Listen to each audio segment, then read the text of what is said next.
El Señor esté con vosotros. Lectura del Santo Evangelio según San Marcos. En aquel tiempo Jesús se apareció a los 11 y les dijo: Id al mundo entero y proclamad el Evangelio a toda la creación. El que crea y sea bautizado se salvará. El que no crea será condenado.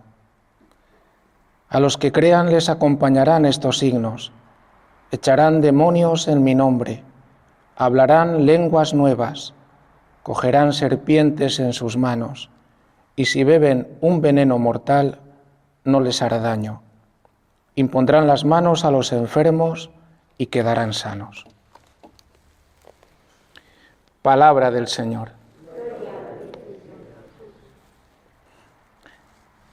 Es tan importante la conversión de San Pablo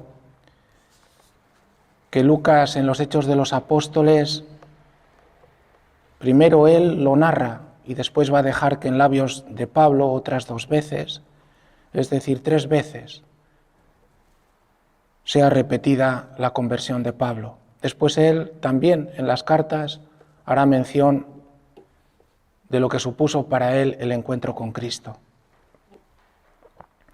Pablo hubiera continuado siendo un fariseo muy celoso de la ley y un fariseo que pensaba que estaba obrando la voluntad de Dios.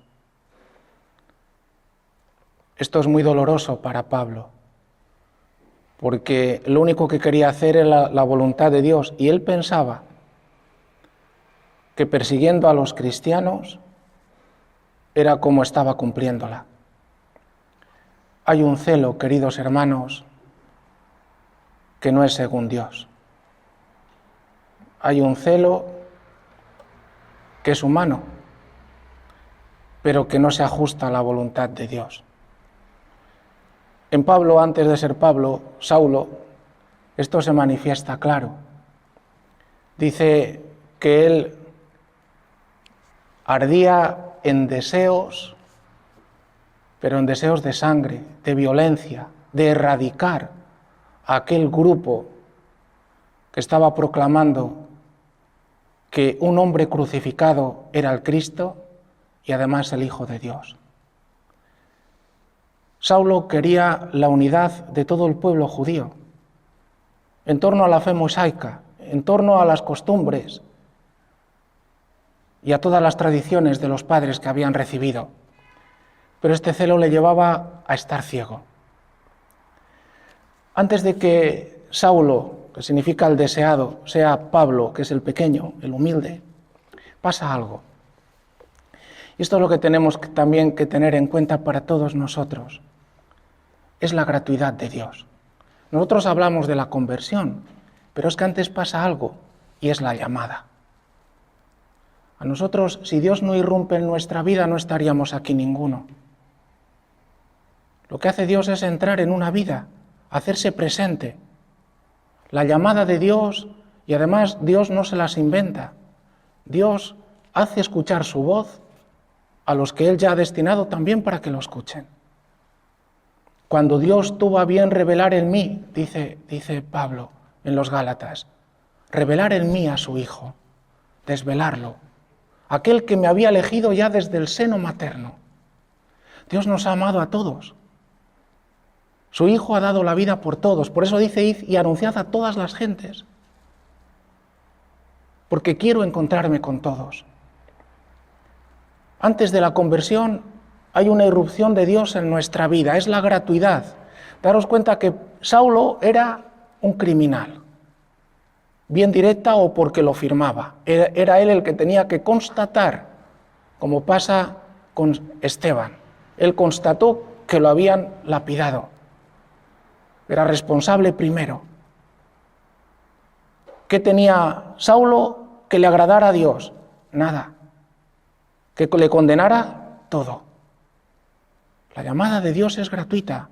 Nos ama gratuitamente. Si estamos aquí aplastados por nuestra miseria, que sepamos que en Cristo nos ama gratuitamente.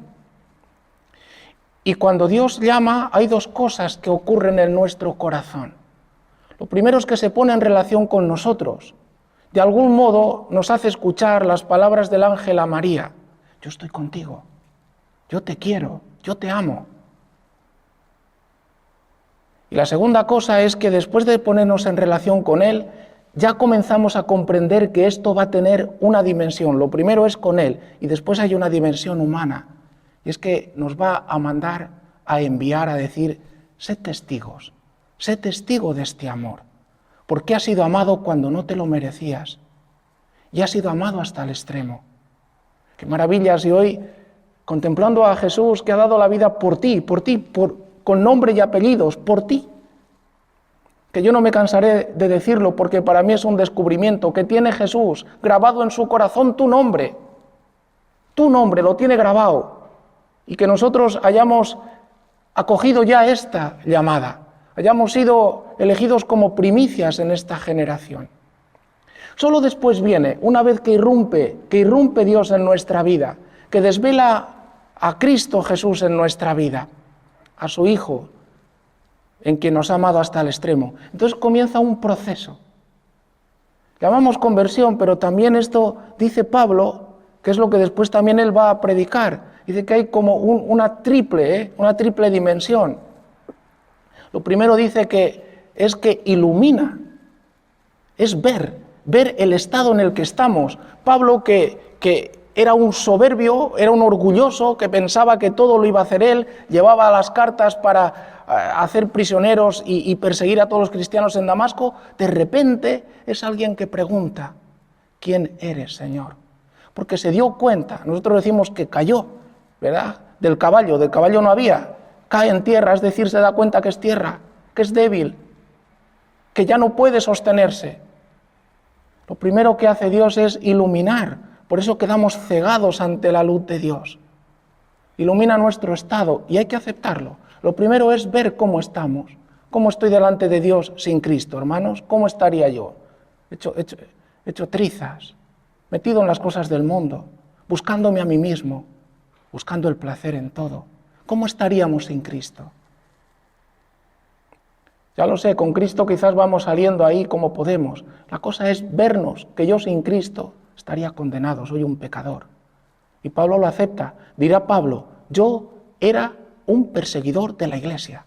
Yo no merezco ser llamado apóstol, soy el último de todos. Lo primero es ver cómo estamos. Si uno dice, yo no quiero verme así, se acabó la conversión, se acabó el proceso, porque esto lo tenemos que ver todos los días, que nos escandalizamos de vernos pobres, pequeños, pecadores. No, todos los días es necesario que yo me deje iluminar por aquel que ya me ha alcanzado. Todos los días. Por eso la palabra viene en nuestra ayuda, para iluminarnos una vez más, para iluminarnos un poco más, para dejar que Cristo entre un poco más dentro de nosotros. Después de ver, dice que hay un volver, para volver de las tinieblas a la luz, del dominio de Satanás al reino de Cristo.